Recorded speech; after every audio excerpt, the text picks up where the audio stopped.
Some scandals get attention because they are messy. This one matters because it is specific, not vague whispers, not generic complaints, specific claims. Meetings reportedly moved because of late nights. Security personnel allegedly struggling to wake the FBI director. Officials saying he is frequently absent. Agents inside the bureau raging because time-sensitive decisions are piling up. A reported panic spiral over an internal login problem, so severe that people began asking who is actually in charge. That is not normal turbulence. That is what institutional confidence looks like when it starts to crack. And once confidence starts cracking at the top of the FBI, you are no longer in the world of ordinary Washington scandal. You are in the world of national risk. That is the real story in the Kash Patel mess. Most people are going to hear the drinking allegations and stop there. They are going to reduce the whole thing to personality. They are going to ask whether Patel is reckless, whether he parties too hard, whether the media is piling on, whether this is one more swamp fight in a city built on leaks and vendettas. But the real story is not that the FBI director may have a personal problem. The real story is that the allegations taken together describe an agency being forced to operate around its own boss. And once that begins, the title on the office door matters less than the vacuum behind it. The reporting that detonated this scandal came from the Atlantic, and the accumulation of detail is what gives it force. Officials said Patel is erratic, frequently absent, and prone to heavy bouts of drinking. Several described obvious intoxication in the presence of staff. 6 sources reportedly said briefings had to be rescheduled later into the day after alcohol-fueled nights.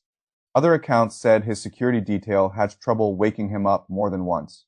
In one especially alarming episode, when Patel was reportedly unreachable behind locked doors, officials requested breaching equipment to get inside. That is the kind of detail that instantly divides Washington into 2 camps. One camp says it sounds too wild to be true.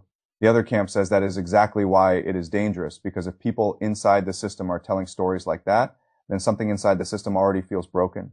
And that is where the scandal turns from colorful to serious. The FBI is not a normal office. It is not a media brand. It is not a campaign shop. It is a command node. The person running it sits on top of live investigations, national security assessments, intelligence flows, emergency responses, politically explosive cases, and the deeply human machinery of fear, force, and secrecy that defines the modern security state. A leader in that position does not need to be perfect, but he does need to be dependable. That is the word that hovers over every part of this story: dependable enough to answer the phone, dependable enough to process incomplete facts without melting down, dependable enough to make decisions when time matters, dependable enough that the people below him do not have to ask in a moment of real danger, whether the boss is checked out, passed out, or spinning out. That is why some of the reporting from inside the bureau matters more than the social details. Officials reportedly said Patel's irregular presence worsened bureaucratic bottlenecks and delayed decisions needed to move investigations forward. One source said the delays were driving normally calm agents to the edge. That detail is easy to miss, but it tells you something crucial. Institutions do not panic because of one embarrassing headline. They panic when the practical work stops flowing. The chain of command either clears pressure or accumulates. If it clears pressure, the institution functions. If it accumulates pressure, the institution starts behaving like a clogged artery. And that is the picture this scandal keeps returning to. Delay, absence, impulsiveness, mistrust, internal confusion. Officials wondering who is really steering the machine. The ethical dimension makes it worse. The Justice Department's own rules prohibit habitual excessive alcohol use. The Inspector General has explicitly warned that off-duty drinking can cloud judgment and make employees vulnerable to coercion or exploitation by foreign adversaries. Read that again and let it sit where it belongs. But the issue is not that Washington elites are morally offended by drinking. The issue is that compromised judgment at this level becomes a security vulnerability. An FBI director is not merely a manager. He is a target. Any weakness around him is a possible entry point for pressure, leverage, manipulation, or catastrophic error. The standard cannot be casual because the consequences are not casual.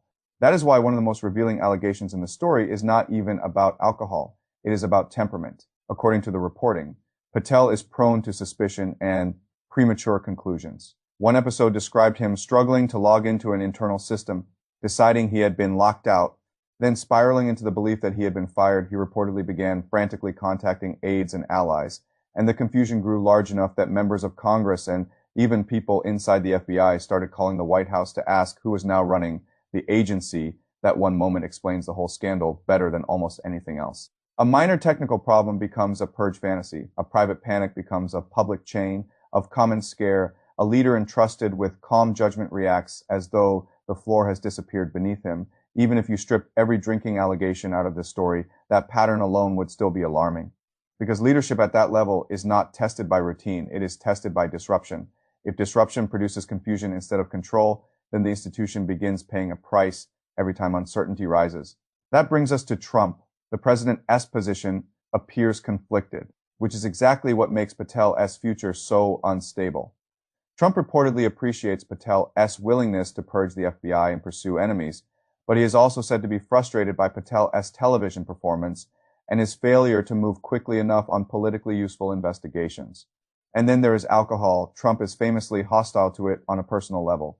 His brother's struggle and death left a mark on him, and when Patel was filmed chugging beer with the U.S. men's hockey team, Trump reportedly called to make clear he did not like it. So Patel lives inside a narrow corridor. He remains acceptable as long as he is useful, aggressive, and loyal. But the moment he starts looking sloppy, exposed, or politically expensive, that same usefulness can evaporate.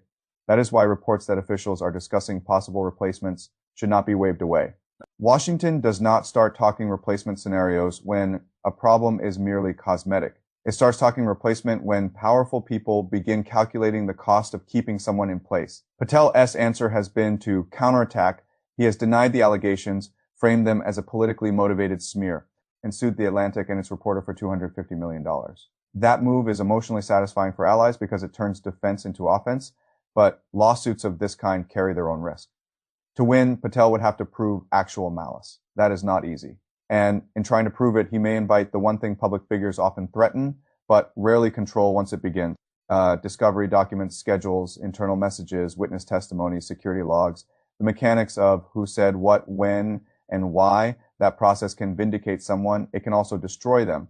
So the FBI director scandal that no one saw coming is not really about whether Kash Patel has become a punchline.